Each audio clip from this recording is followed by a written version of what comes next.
Hey, what is up, everybody? This is Steviebreech coming to you here today. Today is the 15-year anniversary of the YWC video that is going to be hosted by Jim888. Everyone out there is invited to make a few videos today to kick back to the old school. Hopefully we'll get videos from a lot of my friends as well as a lot of the big names of the YWC of the past. Make sure you head over to Jim888 and check out his video.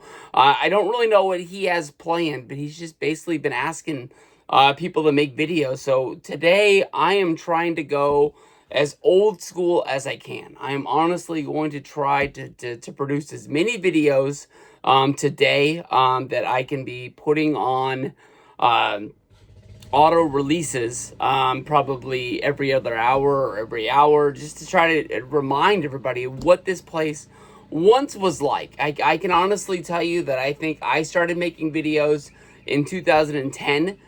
Definitely every year from there until around 2015 to 16. I think that my channel was rapidly increasing. I think that I did a lot of things that put myself out there. One of the things that I was most proud of, that honestly I think helped me gain as many views as well as many subscribers as it did. People that said that I cheated on my thumbnails as well as on my titles.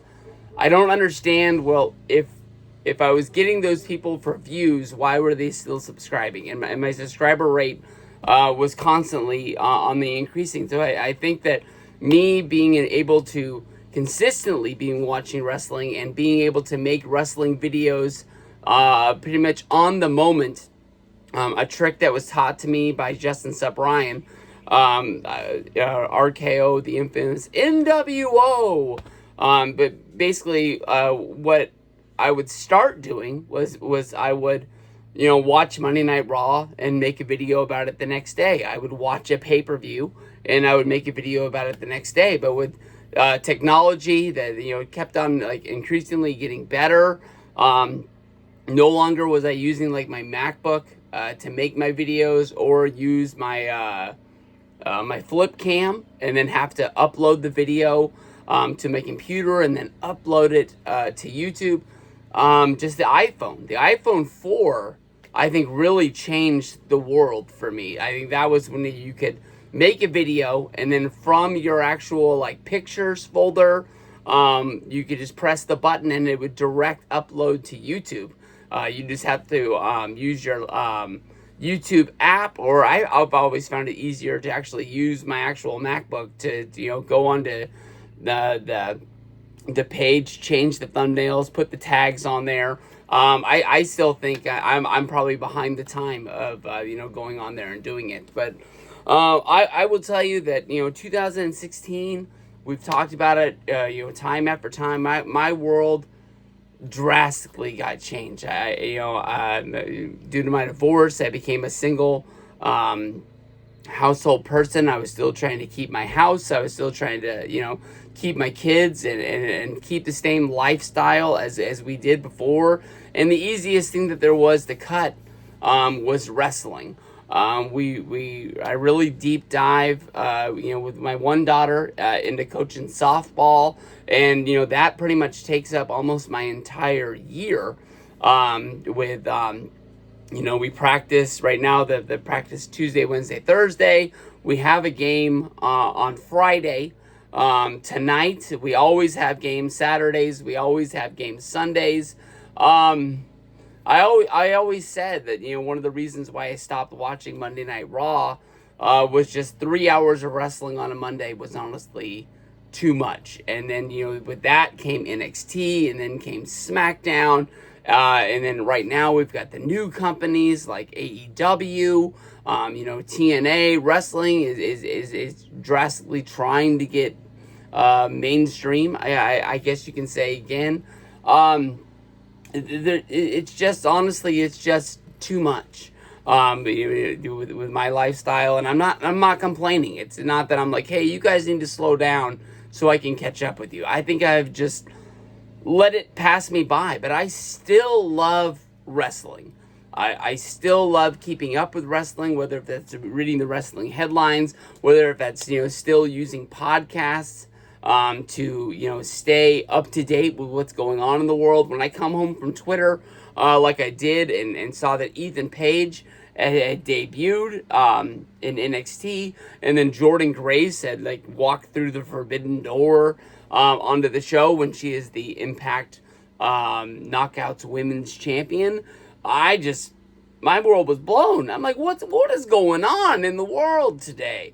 When I watch current wrestling, when I watch wrestling, when I really get a time to sit down and watch wrestling, if it is on a day of a pay-per-view, I will watch WWE because I pay for Peacock. And in my mind, it's pretty much free. That's just the way my mind works. I have, at times, bought AEW pay-per-views when they come up, $50. The pay-per-view, yes, I believe it is too long. I find myself at the end of the night getting bored watching wrestling. It's my fault. I don't watch the shows. I don't keep up with the current storylines. I'm just thinking that they can give me a show that, is worth the money. I'm going to have fun. But I do find myself getting tired. I will 100% admit I fell asleep during the Iron Man match. Bryan Danielson versus MJF. I did. But that's just the way it goes. I still love to support AEW on my wall of stuff. I still keep up to date with the AEW DVD collection as they come out.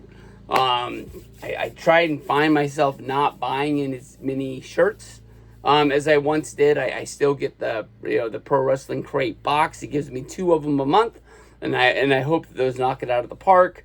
But going on WWE Shop, going on the other websites like that, I try myself not to, and I'm really on a hard restriction of trying not to buy any more sweatshirts anymore because I don't have anywhere to put them all. It's just the way that it goes. But I can honestly tell you that YouTube changed my life in many, many ways. If we will just talk about, wrestling, whether if it's going to WrestleMania, going to SummerSlam, going to Royal Rumble, I would not have been able to do that if it wasn't for the watchers of my videos at the time, AdSense, and the money that came in.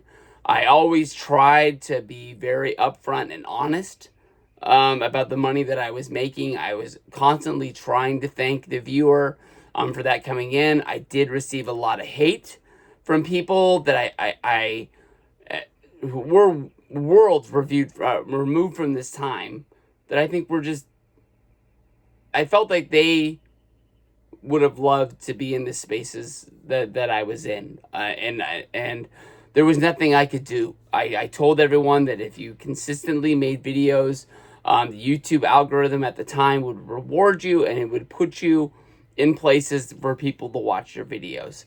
But I first started getting AdSense payments before WrestleMania 28. I think it helped, but I don't think it really paid that trip. But, going to WrestleMania 30, going to the Royal Rumble in Phoenix, going to WrestleMania 31, WrestleMania 32, any other shows that would have been there along the way, the only way I was able to pay for those trips, write them off as this is money that needs to be spent because it's money that's going to come back, was because of you guys, and I thank you. I've talked about this 1,000 times in my life. The only reason why I started making wrestling videos, the only reason why people started watching my wrestling videos was because I had friends that put my name out there and said that they gave me that shout out to send people my way. Whether if that was Freaking Yaya 88, Jimny 88, Luke Cage 29, Assault and Battery 777, Zach. I really appreciate all of them for helping me out and, giving me somebody to talk to. To me, it wasn't really just a Skype call, with Mike and Matt Beast. Those are true friends that I will do anything in the world. And honestly, I've talked about this in the past. There's a few of those guys that I don't really connect with anymore. After my last video, I really put out a heartfelt apology to Luke Cage 29, and I told him that I think I might have just pushed him and rubbed him the wrong way one time, and he was one of the best friends I ever had. No one ever made me laugh like him. I just really hope to have him in my life again. This year, as well as next year, we're going to be getting the band back together. I don't think it's going to be the full-fledged YWC reunion. It doesn't really sound like everyone is coming to Las Vegas, but I'm telling you that WrestleMania 41 is going to be the last dance. There's no other way to put it. Will I go to WrestleMania ever again? I don't know. I don't know what's going to be out there to make me want to go. It seems like it's a younger guy sport. There's guys out there like Ollie. They're still doing it. I really appreciated his videos from WrestleMania this year. Brandon Hodge. I honestly think that although consistently I don't see his videos, I think that he might be the leading leader that's out there. Like when I get home from work every day, I fire up YouTube before I fire up YouTube TV, Netflix, anything like that. And it's not that I'm looking for YWC videos. I really follow Barstool Sports. I listen to a lot of their podcasts. The Yak is a show on YouTube that I watch each and every day. If I don't get a chance to finish it, I finish it as soon as I get home. The Barstool Rundown is a show that comes on at 3:30, almost right when I get home from work every day. I make sure I watch that. And then, on Monday, you got the Being the Elite, or, Join the Dark Order, whatever the show is now, or whatever it's going to be in the future someday. I still check that out. And the Major Wrestling Figure Brothers podcast is whenever they put up videos, that's like a highlight of like, oh, I gotta watch this. For a while, they were consistently putting videos up each and every Monday. It seems like that's slowed down just a little bit, but as people's videos pop up, I watch them. I don't watch Monday Night Raw reviews. I don't watch. I don't know. I just don't see as many videos out there, and I might just not just be as connected as I once was. But I am really looking forward to this day as a way to say thank you. You guys changed my life. You guys changed my world. I really appreciated it. And if you have a chance, Vegas, WrestleMania 41, I guarantee you, Miguel, Ravi, me, anybody else who's in our whack pack of friends going down the street, we're really okay. How about this? I have been guilty, and Ravi's called me out, and he's talked to me to my face on these trips. I kind of forget where I am, and I don't think people really realize that. And I think people have met me and thought I might have been an asshole, because if I am like filming something in the YWC Superstore, or if I'm walking around looking at something, I kind of just give people the hello. Ravi is somebody that will drop everything that he's doing when someone says hi to him, no matter if there's someone who just watches his videos, whether there's somebody who makes videos. There is nobody too big. There is nobody too small. He's one of the nicest guys, and I think Miguel's right there with him, that there is out there. I've never thought that my videos were good. I never thought they were great. I just thought that they were some way to get some things off my chest. So, I don't really know where to go from here. So I hope everybody has a good YWC day. I'm going to have as many videos as I can come out for the rest of the day. And I'm not stopping making videos. I don't even know if Jim's stopping making videos or if this is just his way of celebrating 15 years of YouTube. I never celebrated 10 years of YouTube. I started roughly somewhere in 2011 after WrestleMania 26.